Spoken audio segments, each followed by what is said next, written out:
आप सबका बहुत बहुत धन्यवाद।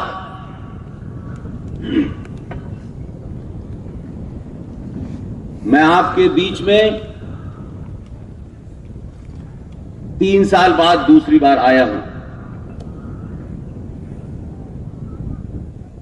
आपकी जो मुहिम है, जो 14 तारीख को शुरू हुई, 17 तारीख को इसका समापन है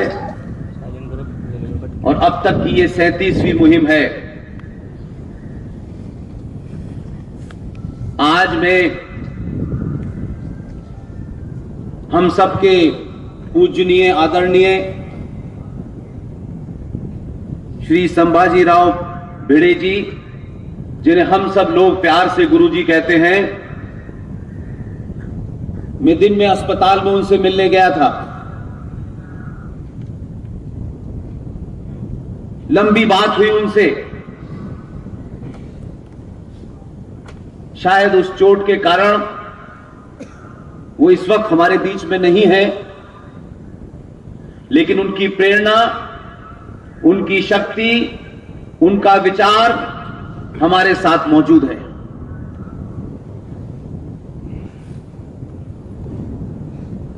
संभाजीराव भिड़े जी, उन्होंने क्यों इस प्रतिष्ठान की स्थापना की, जिसे हम सब लोग शिव प्रतिष्ठान हिंदुस्तान कहते हैं? क्या वजह थी कि उनको इसकी स्थापना करनी पड़ी? कौन से वो कारण थे जिसके कारण गुरुजी ने एक बेहतरीन कैरियर न्यूक्लियर फिजिक्स के अंदर, जिस आदमी ने इतनी बड़ी गोल्ड मेडल लिया हो, संसारिक दुनिया की तमाम चीजें पूरी की हो, जो इस देश के प्रधानमंत्री का गुरु रहा हो, आखिर उसने ये रास्ता क्यों चुना कि आज लाखों लोगों को, जो आम नागरिक हैं इस देश के, क्या वजह है कि गुरुजी ने आप सबके अंदर वो मंत्र दिया है कि जब भी आप गुरुजी का नाम लेते हैं तो आप सबके अंदर छत्रपति महाराज शिवाजी का खून दौड़ने लगता है। शिवाजी महाराज की जय। क्या वजह है? मराठों की इस धरती ने न सिर्फ वर्तमान में बल्कि इतिहास में ऐसे वीरों को जन्म दिया जिन्होंने ना सिर्फ महाराष्ट्र की धरती को सुरक्षित किया, बल्कि भारत की संस्कृति और सनातन संस्कृति को सुरक्षित किया।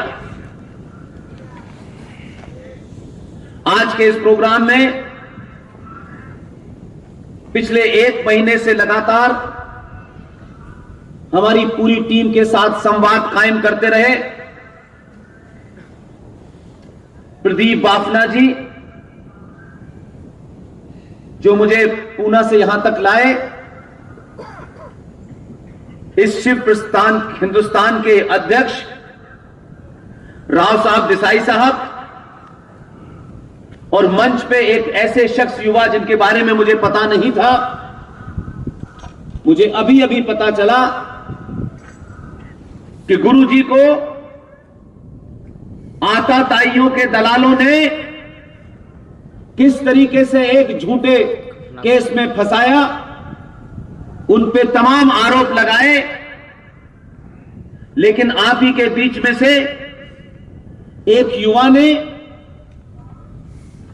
जो वो काम कर रहे थे, उस सब को ध्यान में रखते हुए गुरुजी के केस की तथ्यों को सामने रखा और गुरुजी के ऊपर से तमाम वो झूठे आरोप निराधार साबित हुए और गुरुजी दोष मुक्त हुए। ऐसे पुष्कर दुर्गे साहब को भी मेरा सलाम। मेरे लिए आज का दिन बहुत विशेष है। आप शायद इसकी कल्पना नहीं कर सकते कि मैं आज क्यों खुश हूं, और मैं बहुत ज्यादा प्रसन्न हूं। इसलिए नहीं कि आप इतनी बड़ी तादाद में आए हैं, आप हर साल इतनी ही बड़ी तादाद में आते हैं। लेकिन एक प्रसंग आज ऐसा भारत देश में हुआ है जिसका आपके सामने जिक्र करना बहुत जरूरी है, ताकि आप सबके अंदर वो जो छुपी हुई शक्ति है जिसका पिछले 70 सालों में इस देश के राजनीतिज्ञों ने, समाज के झूठे मक्कार ठेकेदारों ने आपकी शक्ति को छीण-हीण कर दिया। आपके अंदर सोए हुए उस पुरुषार्थ को जगाने नहीं दिया। उन्होंने कोशिश की कि सिर्फ आप एक वोट बैंक बने रहे, सिर्फ नारा लगाते रहे। आपके अंदर जो खून है उस खून का इस्तेमाल इस राष्ट्र को बचाने में हो, यह कभी उन्होंने कोशिश नहीं की। इसलिए आज आपके सामने एक ऐसी खुशखबरी मैं साझा करना चाहता हूं, और इसलिए नहीं कि सिर्फ उससे मैं जुड़ा हुआ हूं।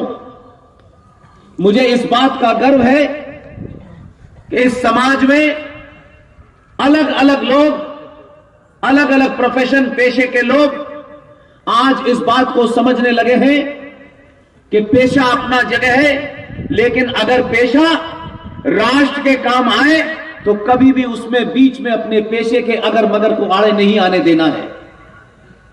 इसलिए ऐसे तमाम युवा पूरे देश में अलग अलग जगह अपनी अपनी क्षमता और गुण के हिसाब से काम कर रहे हैं।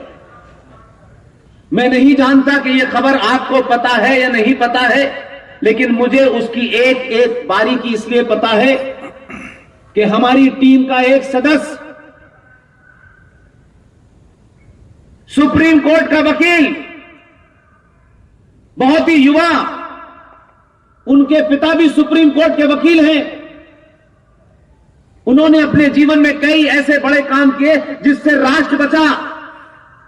उन्हें वकालत को फिक्सिंग का और दलाली का धंधा नहीं बनाया। वो बाप बेटे आज बनारस में हैं। आप सब लोग पिछले 3 दिन से ये खबरें सुन रहे हैं कि बाबा विश्वनाथ का जो मंदिर है, उस बाबा विश्वनाथ के मंदिर में हम एक लंबे समय से, कम से कम 300-400 साल से, हम सनातनी हिंदू बनारस में बाबा विश्वनाथ के दर्शन करने जाते हैं, और दर्शन करने के बाद हम ये उम्मीद करते हैं कि बाबा विश्वनाथ हमारी जो मांग है, हमारी जो उनसे विनती है, उसको पूरा करेंगे। लेकिन मैं मानता हूं बाबा विश्वनाथ आपसे खुश नहीं थे। इसके लिए हम सब दोषी हैं। सनातनी हिंदू 90 से 95 करोड़ दोषी है। जो लोग अपने माता पिता, अपने आदर्श और अपने भगवानों को और अपने पुरुषार्थी लोगों को, उनके लिए नहीं खड़ा होता है, वो समाज गिनती में कितना बड़ा हो उसकी दुर्गति होती है। मुझे खुशी है कि आज पिछले 7-8 साल से इस देश में एक वैचारिक क्रांति चल रही है। आप लोगों ने इसकी शुरुआत तो 1984 से की थी। तब शायद देश आपके बारे में बहुत नहीं जानता था। आज पूरी दुनिया जब इस रूप को देखेगी कि महाराष्ट्र के एक छोटे से जगह में हजारों लाखों लोग यहां इसलिए नहीं आए हैं कि यहां कोई नेताजी का भाषण होने वाला है और किसी को टिकट मिलने वाला है। यहां आप सब लोग इस जंगल में पिछले 4 दिन की अलग अलग क्षेत्रों से यात्रा करके पहुंचे हैं, और आपने मुझे इसलिए नहीं बुलाया है कि मैं आपसे मीठी मीठी बातें करूंगा। ये मीठी मीठी बातें करने वाले लोगों ने इस राष्ट्र को डुबो दिया है। ये 2022 का भारत है। सच बोलिए, सच सुनिए, और जब कोई समाज सच बोलता है तो उसके अंदर उसका पुरुषार्थ जागृत हो जाता है। और यही कारण है कि 700-800 साल के बाद आज भारत के सनातनी हिंदू को अपने होने का एहसास हुआ है। और इसी वजह से पूरी दुनिया आपको आज 1947 के लंगोटी वाले महात्मा गांधी से नहीं जानती। पूरी दुनिया आपको आचार्य चाणक्य से, छत्रपति महाराज शिवाजी से, सुभाष चंद्र बोस से, विवेकानंद से जानती है।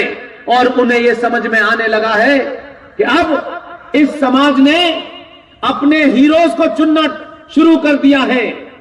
आज आप फिल्मों के भांडों को नहीं चुनते, आज फिल्मों के हीरो को अपना हीरो नहीं मानते आप, जो 8 घंटे में एक डायलॉग रट के बोलते हैं और फिल्मों के पर्दे पे आते हैं और बड़ी बड़ी बातें करते हैं।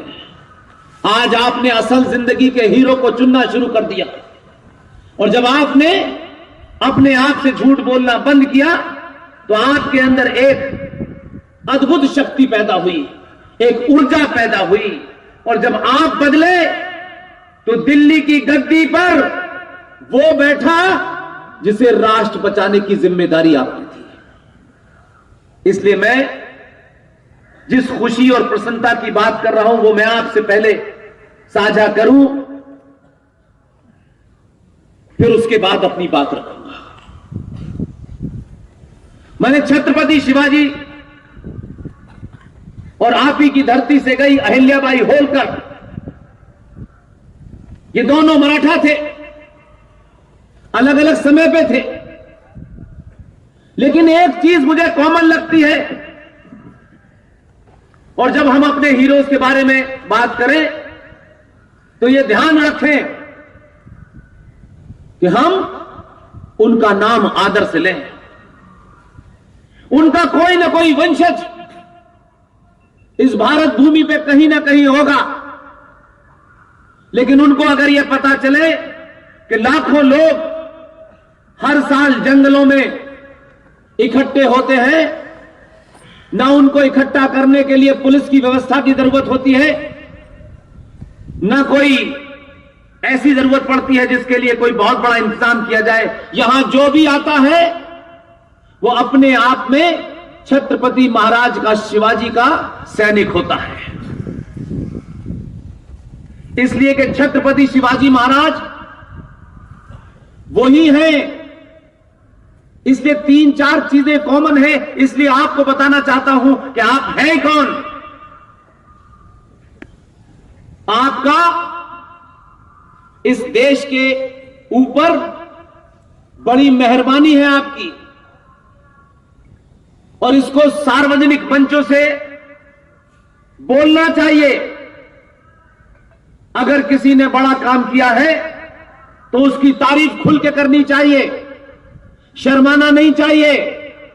तारीफ करने से आपके योद्धा की ताकत बढ़ती है। ये 3 बातें मैं इसलिए कहना चाहता था कि छत्रपति शिवाजी महाराज सिर्फ मराठा की बाउंड्री में नहीं रहे, सिर्फ महाराष्ट्र की बाउंड्री से बाहर नहीं निकले, ऐसा नहीं है।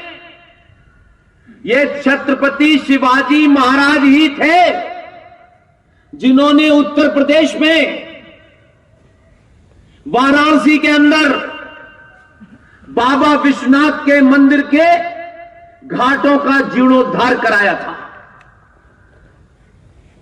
ये मराठा की धरती की वो वीरांगना थी जिस अहिल्याबाई होलकर को एक कम उम्र में उनकी शादी हुई, उनका निजी जीवन काफी कष्टों से रहा। इसी महाराष्ट्र की धरती ने उन्हें जन्म दिया। कहां महाराष्ट्र और कहां उत्तर प्रदेश। अहिल्याबाई होलकर ने जब उनकी शादी हुई उस शादी में जो उनको मुंह दिखाई में पैसा मिला, उस पैसे का इस्तेमाल अहिल्याबाई होलकर ने बनारस के मंदिरों को दोबारा से बनाने के काम में लगाया। और तीसरा, आपको मैं इसलिए धन्यवाद देता हूं, इसलिए आपके सामने नमन करता हूं कि ये जो गुरुजी हैं आपके, वो जरूर आज थोड़ी देर के लिए किसी चोट के कारण हॉस्पिटल में है, लेकिन वो सब आपके बीच में ही कहीं ना कहीं घूम रहे हैं। बहुत लंबी बात की तो मुझे कुछ चीजें पता चली। एक ऐसा व्यक्ति जिसने अपने जीवन में अपनी मार्कशीट बड़ी बनाने की कभी चिंता नहीं की, जितनी पढ़ाई और जितने मेडल गुरुजी ने जीते होंगे, मिले होंगे, और उन्हें छोड़ करके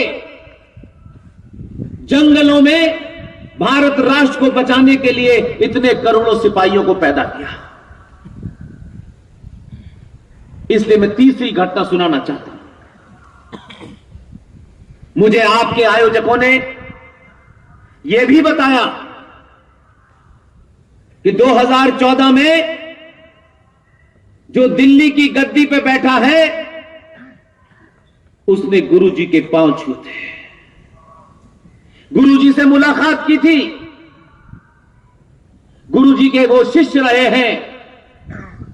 और गुरुजी ने ही जब ये कहा कि आप प्रधानमंत्री हो जाएं, जिसका आशीर्वाद दिया, उन्होंने ही ये कहा था देश के प्रधानमंत्री से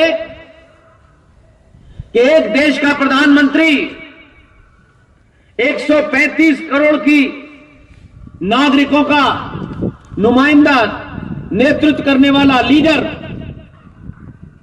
वो जब लाल किले पे जाए तो 15 अगस्त को सनातन हिंदू सभ्यता का केसरिया प्रतीक ही अपने सर पर बांधे।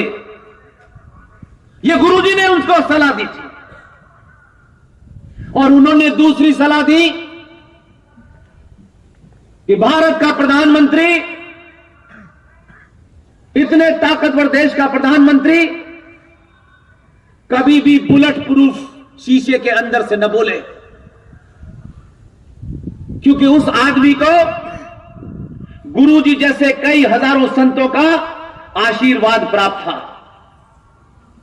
बड़े बड़े प्रधानमंत्री बुलेट प्रूफ शीशे में पीछे छुप करके भारत राष्ट्र को संबोधित करते थे। यह हम जैसे लोगों के लिए शर्म की बात होती थी कि जिस देश का प्रधानमंत्री लाल किले से आजादी के दिन जब बोले तो उसे बुलेट प्रूफ शीशे की जरूरत पड़े।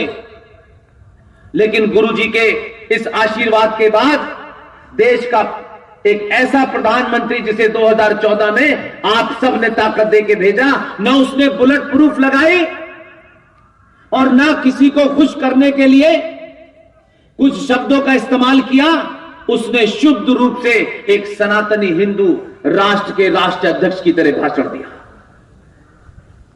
वो भी, उसने भी अपना चुनाव जैसे छत्रपति शिवाजी ने अपनी भूमिका वाराणसी में निभाई थी, अहिल्याबाई होलकर ने निभाई थी, उसी तरीके से देश के प्रधानमंत्री ने आपके गुरुजी के कहने पर बनारस से अपना पहला चुनाव लड़ा।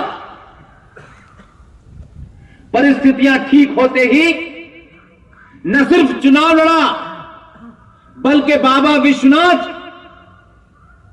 जिनके ऊपर पिछले 500 साल से एक इस्लामिक आताताई वहशी जानवर औरंगजेब की परछाई थी, उसको दूर किया। बाबा विश्वनाथ की नगरी में उस पूरे मंदिर का इस तरीके से जीर्णोद्धार किया है कि आज आप इस पर्वत पे खड़े होकर के देखेंगे तो बनारस में बाबा विश्वनाथ साफ साफ नजर आएंगे।